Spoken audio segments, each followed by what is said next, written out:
cristianismo fosse inventado, não era assim. É verdade. Não era assim. Sim. Eu tenho uma dúvida sobre o Judas. Judas Iscariote, claro, não Judas Tadeu, né? Porque assim, eu vejo duas interpretações da ação de Judas. E quando eu falo ação de Judas, é o fato de ele ter traído Jesus. Você tem uma interpretação de que ele viu e não creu. Eu acho muito estranho. Porque Paulo não viu e creu. E como é que Judas viveu com ele e viu os milagres? Aí é um ponto até de desconfiança. Como é que ele viu e não creu? Né? Eu acho estranho. Então, existe essa interpretação de que ele viu. Eu tô falando isso agora até para quem sabe fazer uma justiça a Judas. Talvez Judas tenha sido injustiçado, né? Porque tem quem diga que ele viu e não creu, e por não crer traiu Jesus, mas há interpretações de quem diga que ele creu demais, que ele foi o que mais creu. E como que ele foi o que mais creu, ele traiu Jesus, acreditando que Jesus ia usar o poder dele para se livrar daquilo e derrubar os romanos e colocar o povo escolhido no seu devido lugar. Judas Iscariote traiu Deus por quê? Essa segunda interpretação leva em consideração a ideia de que Judas era um zelote. Que era Judas Iscariote era um zelote? Exatamente. Essa eu não sabia. Alguém que tinha por fim um Messias vingativo, como um Messias físico, que se levantasse fisicamente com o exército, como foi Davi. Eu sei que Jesus tinha um outro que era zelote, discípulo de Jesus, não tinha? E Judas... Eu não sabia que Judas era um zelote. Agora, você sabe uma coisa? No céu, nós encontraremos muitos que foram salvos graças ao ministério de Judas Iscariotes. Não. Jesus confiou em Judas. Mas Judas era o tesoureiro. Sim. Confiou o dinheiro a ele. Mas por que ele traiu? Por que você acha que ele traiu Jesus? Primeiro, o fato de Judas trair não foi determinado por Deus, como muitos defendem. Você acha que não foi? Jesus sabia. Sabia. Mas o fato dele saber não quer dizer que ele tem de determinar o presente para ele saber o futuro. Por que que Deus, ele sabe o futuro sem ter que determinar o presente? Porque ele é atemporal. Se apenas eterno fosse, ele haveria de determinar o presente para o futuro ser da forma que ele quer. Sim. Então, a cognoscibilidade do futuro é possível para um ser atemporal com a existência do livre-arbítrio. Porque ele sabe o futuro que livremente nós decidimos, já que ele não está submetido à dimensão temporal. Quem não crê assim tem um problema muito sério, que é o problema de dizer que nós não temos a escolha pelo nosso futuro, mas somos responsáveis por ele. Como é que nós podemos ser responsáveis por aquilo que não poderíamos ter escolhido de forma diversa? Sim. Agora, quando nós entendemos que a cognoscibilidade do futuro é possível para um ser atemporal, então ele vai saber o futuro que livremente nós decidimos, e se livremente nós decidimos, nós somos responsáveis por esse futuro. Então, primeira coisa, Judas não foi jogado à traição por Deus. Deus previu a traição. Sim. Isso é uma coisa. Mas ele fez parte do plano de Deus. Bom, tudo faz parte do plano de Deus. Sim. Tudo que acontece, Deus permite. Mas nem tudo que Deus permite, Deus quer. Eu tô sentindo que o senhor não gosta de Judas, hein? Judas, não. Judas, ele fez o que fez, mas o que eu quero dizer é que Judas, ele não foi alguém que foi forçado por Deus a fazer o que fez. Ele escolheu aquilo, e Deus sabia que ele ia fazer, porque Deus mora fora do tempo. Sim. Deus habita fora do tempo. Então, essa é uma primeira coisa muito importante do entendimento da situação de Judas. E depois, talvez Judas tenha, sim, querido levar a situação a um nível de tensão e estresse tal que colocasse Jesus numa situação de ter que tomar uma postura mais elevada. Talvez essa tenha sido uma opção. Mas o senhor acredita nessa opção ou não? É uma possibilidade. É um caso em aberto, é uma possibilidade. Porque ele cometeu suicídio. Ele se arrependeu.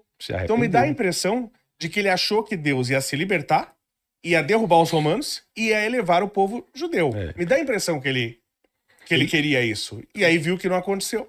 E depois se arrependeu profundamente. E quem comete suicídio, a pessoa, ela vai pro céu, pastor?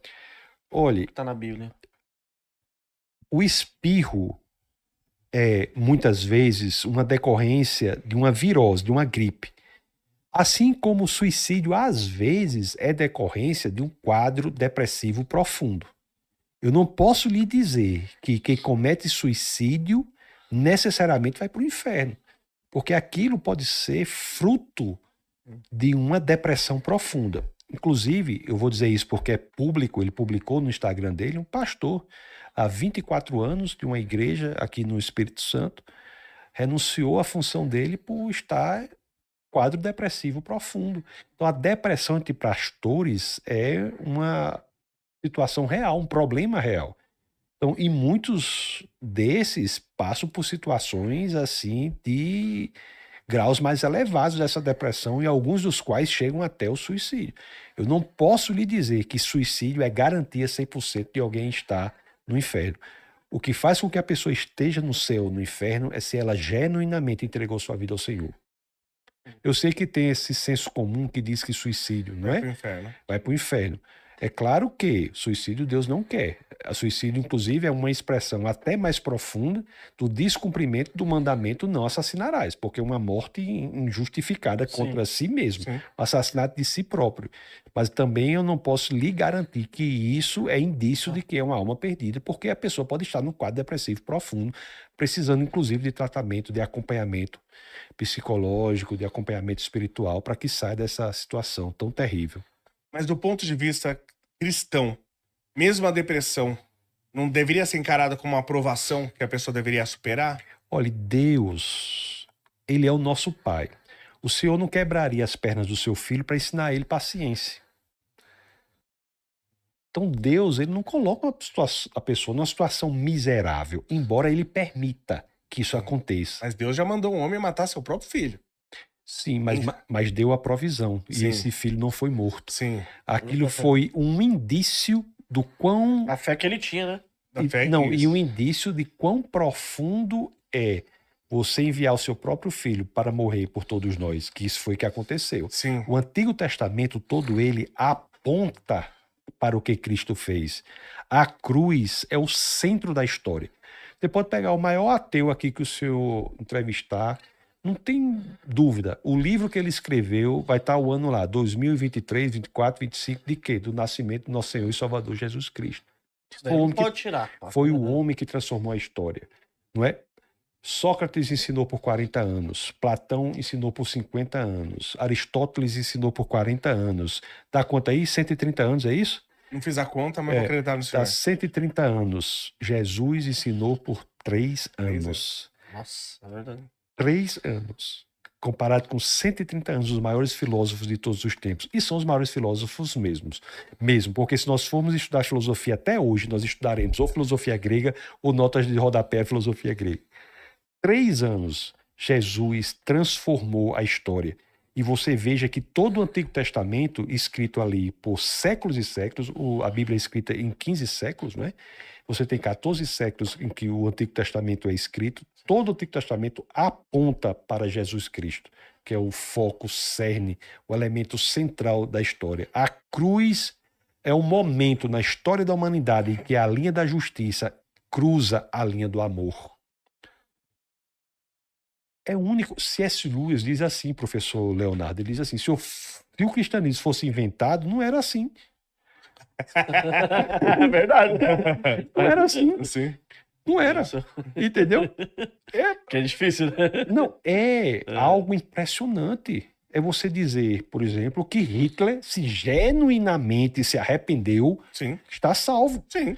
Você pega Hitler e Madre Teresa de Calcutá, existe uma diferença muito grande. Porra. Mas nenhum dos dois alcança o padrão de moralidade necessário para Deus, que é a perfeição. Por isso que ambos têm de estar em Cristo para serem salvos.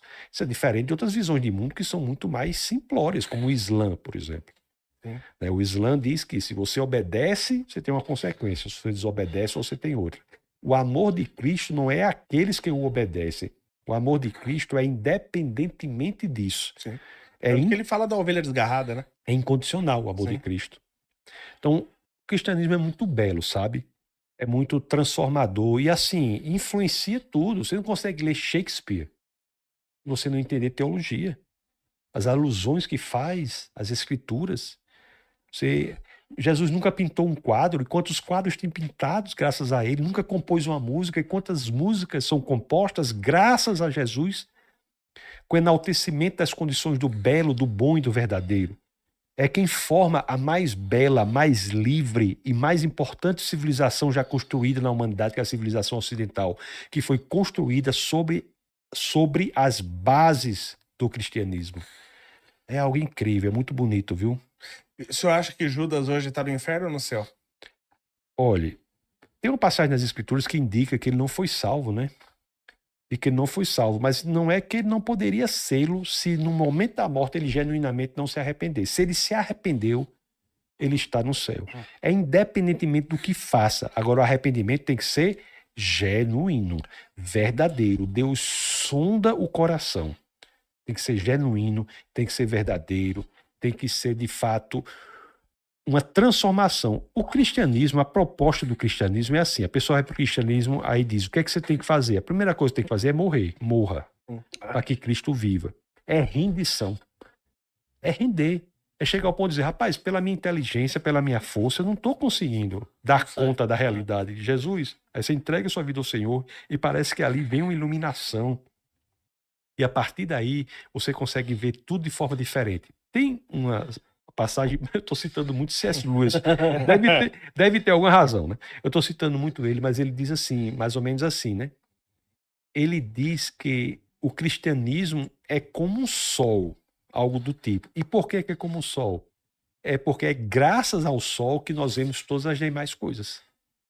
Então, nós sabemos que está de manhã, não é porque nós olhamos para o sol, é que pelo sol nós conseguimos ver todas as coisas. É verdade. Então, o cristianismo lança luz sobre a realidade, sobre a existência, sobre as pessoas, nos faz amar as pessoas, nos faz viver de forma diferente, nos faz radicalizar a nossa existência, nos faz tomar decisões que de outra forma nós não tomaríamos, nos dá a perspectiva da eternidade. Isso muda tudo. Imagina o senhor viver aqui na Terra sabendo que o que o espera é muito maior. Tudo aqui toma uma dimensão diferente. Verdade. Nós amamos as pessoas, nós não entramos em embates desnecessários. A pessoa vem atacar você, vem com brutalidade contra você. Você fica à vontade.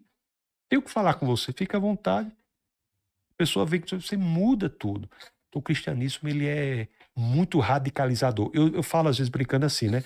As pessoas dizem, Jesus entrou na minha vida e tudo ficou certinho. Eu digo, rapaz, eu acho que quando Jesus entra na sua vida, tudo fica de cabeça para baixo, Verdade. tudo fica diferente. Você vê as coisas de outra forma. Tá tudo certinho aqui, mas Deus lhe manda em outra direção. Você vai.